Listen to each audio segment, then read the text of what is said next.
the future of the Earth's climate.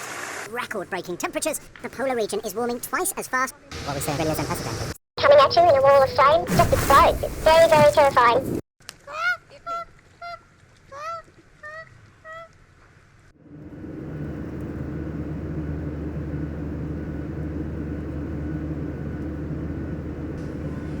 Temperature is normal. Welcome. Temperature is normal. Welcome. I'm an artist. Where is my place in this broken world? Ecosystems are collapsing. We're running out of time. What can I do? Allow me to explain my journey. While doing participatory public interventions and having conversations with people through my art and film, I realized people want to be heard, people want to be connected to, people want to be cared for, be they city dwellers, homeless, bankers, refugees, elderly, children. But are we holding space and giving attention to people? I feel overwhelmed by the refugee crisis, racism, sexual violence, the climate crisis. What is my part to play in this world? What can I do more? Is art enough? Is raising awareness enough? Where are the solutions? In 2018, I moved out of my artistic practice and branched into the social sector to understand how socially engaged arts can work with non-profit organizations to find more financially sustainable ways of continuing projects. I left with a suitcase and backpack. With a stroke of luck and goodwill of many people, I got the opportunity to work in an NGO for a year. I don't have the words to explain what that year and 3 months in France meant to me.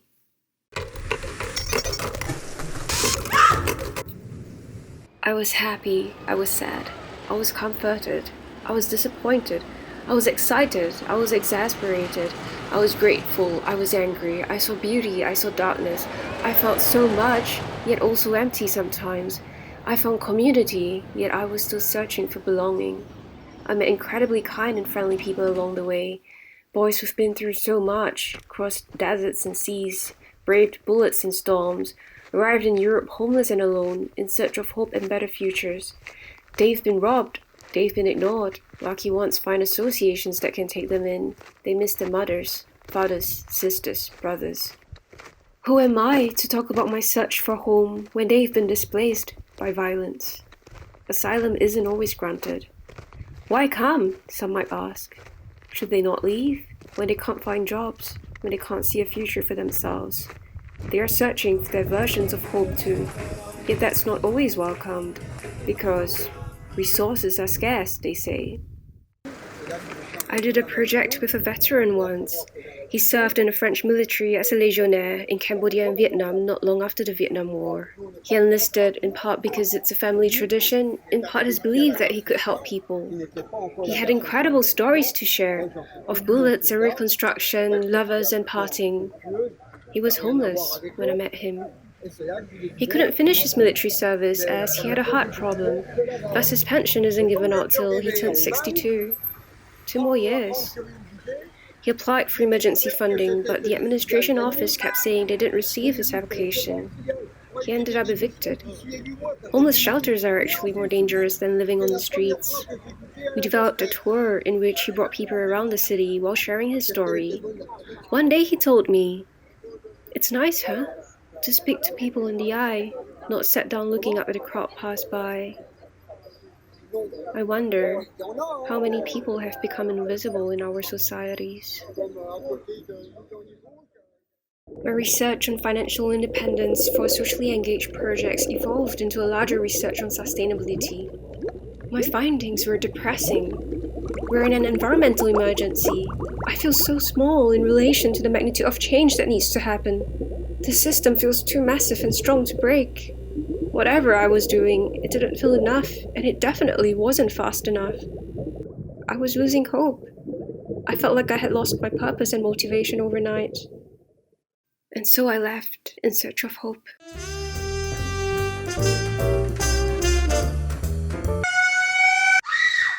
I'm good. How are you?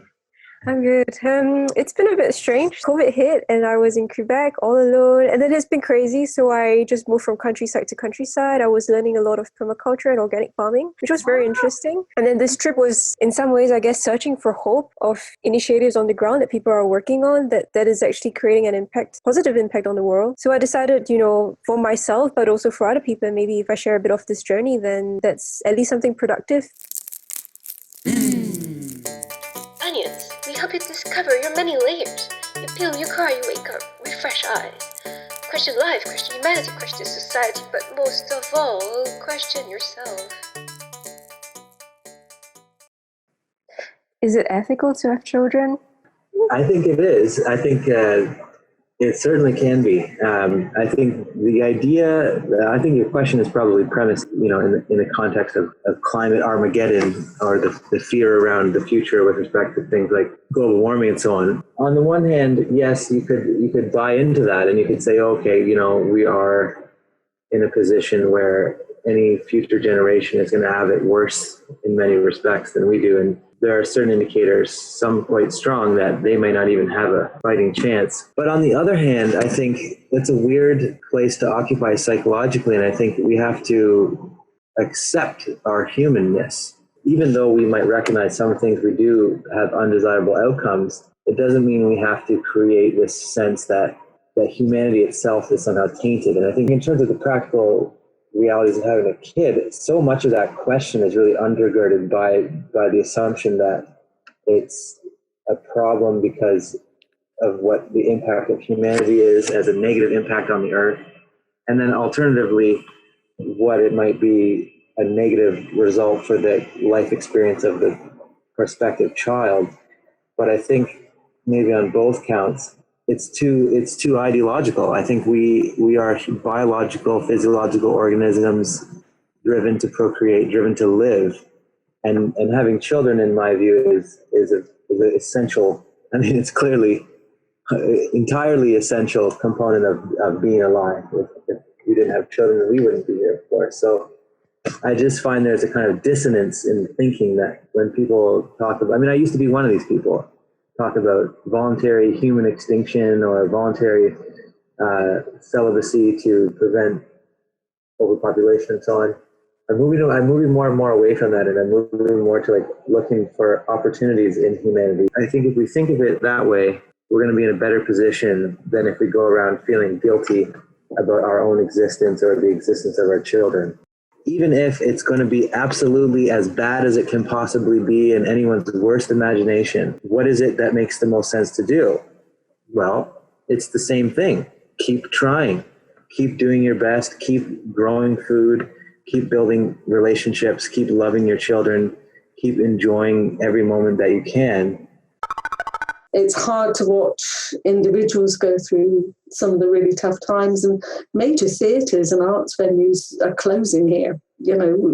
Now we hear all this daily of a big theatre closing down, and I'm not here to say that I'm delighted about that.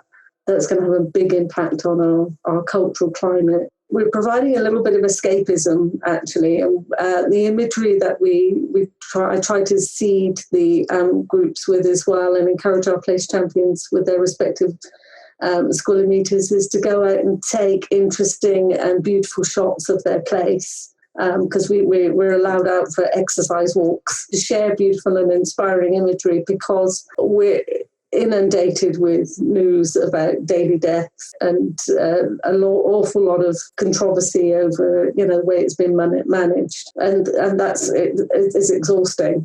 Personally, I find it exhausting. Now that we're coming out of lockdown in a very sort of scary sort of, nobody's really quite sure what the guidelines are anymore.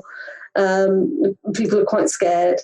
And so we're providing a space. What we're finding is most comforting right now is a space where it's a distraction. So we provide a space where people don't have to talk about it at all if they don't want to. What cards have you got to leverage in which you can think about what your purpose is versus just putting food on the table and getting by, or what access to opportunities have you got that allow you to be able to be ambitious with that purpose. Start a company, work with people that you like to work with or are values aligned with, and develop a livelihood together is an extremely powerful thing, and it changes the way that you look at the world. How can we free ourselves from an industrialized work pattern of 9 to 5 and then volunteering or trying to change the world on the weekends or in the evenings when you're tired? What is the one thing that people can do to create change? I honestly think everyone has to go on that journey and do the work and figure out what that looks like for them and how they can be most effective with the tools that they have in the situations that they are in. One thing that I think has been super helpful for me is always just like looking for the others, like finding the other humans, finding the people that are doing the good work and helping them. If you're stuck for ideas, go find the people who are helping and go help the helpers. No one's got the blueprints to fixing this. We've all got to just keep doing what we think will be as useful as possible. 10 years feels like a long time and a short time. It's very hard to predict what's possible in 10 years. And I think a lot of people might surprise themselves if they just started or leaped off in a direction. How can we move beyond information to action? Taking action needs unprecedented levels of collaboration, of shared understanding. I think that one of the problems that don't allow us to take action is we are humans and we are complex and we are full of contradictions. Always the climate emergency has been addressed from the guilt. If you feel guilt, you don't take action. So it's important and address this big challenge from the responsibility. Having critical hope and practicing critical hope encourages us to put into action all of these values that we're mentioning, especially solidarity. So it is at the core of our humanity. Understand ourselves as citizens with rights and duties instead of being users or consumers. The utopia of a perfect system is impossible for everyone. There's a quote by a Latin American writer called Eduardo Galeano that says something like basically frames what solidarity is versus charity. So the capitalism has presented charity and philanthropy as the kind of we are good. We are super rich, but we can also be good. That's problematic because that reinforces the system. Philanthropy and charity are saying the system is fine. We will help the others. I am very good. Yeah, and then I clean my soul. The reality is that we need to change the system. The problem is the system, right? So solidarity sees these problems from the lens of empathy. Right?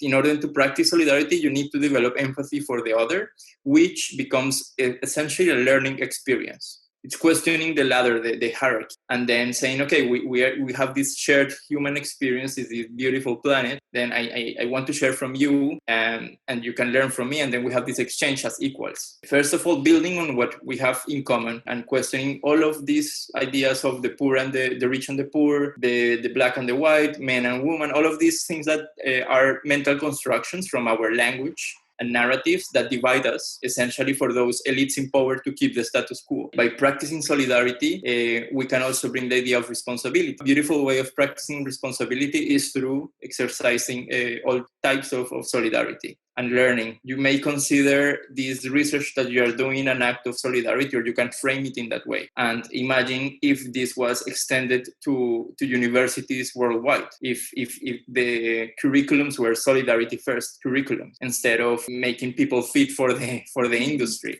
and for Nike and Apple and etc. And here is where we think that there's a space of opportunity essentially to have a value-driven redesign of everything. Nobody, there is not one person who could change our world. Each of us, as a members of our green globe or blue globe, we need to try to harm our environmental things as less as possible. Cooperate with people, because alone it's always a very lonely job. Create something. Don't be afraid. One person can change a lot, starting with yourself, starting with very extremely small things that add up, and also leading by example. Capitalism, an economic and political system in which a country's trade and industry are controlled by private owners for profit rather than by the state. Truth is, I don't want to live in this world. I don't want to live in a world I'm seen as a number, just another part that runs this system, valued by my productivity, efficiency, and the financial value I can bring to the economy. I don't want to spend my life paying student debt and mortgage, saving up for a retirement that might never come. I don't want to keep quiet about toxicity and injustices just so I keep the peace and not get into trouble. I don't want to be desensitized and numbed by a lifestyle that doesn't leave me time to engage and care.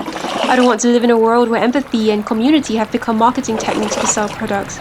I don't want to live in a world that dehumanizes people and devalues lives as we shout of scarce resources and the need for nationalistic protectionism. I don't want to live in a world in which humans have fundamentally forgotten how to care for other humans and our planet. Because that's what it is.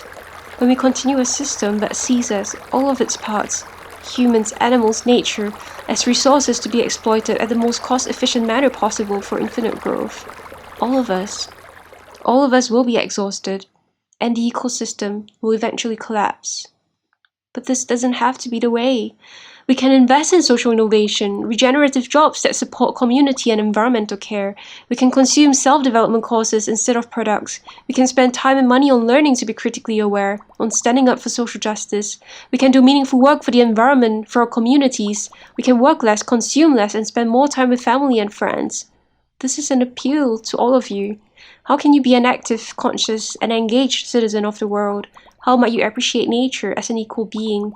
What kind of environmentally and socially responsible choices can you make in your life? How can you transform your business to be responsible and ethical in every decision? Change is philosophy, lived through lifestyle. We all have a part to play. This is my future, your children's future, your grandchildren's future. If you love them, act. COVID-19 is a wake-up call. Please don't go back to normal.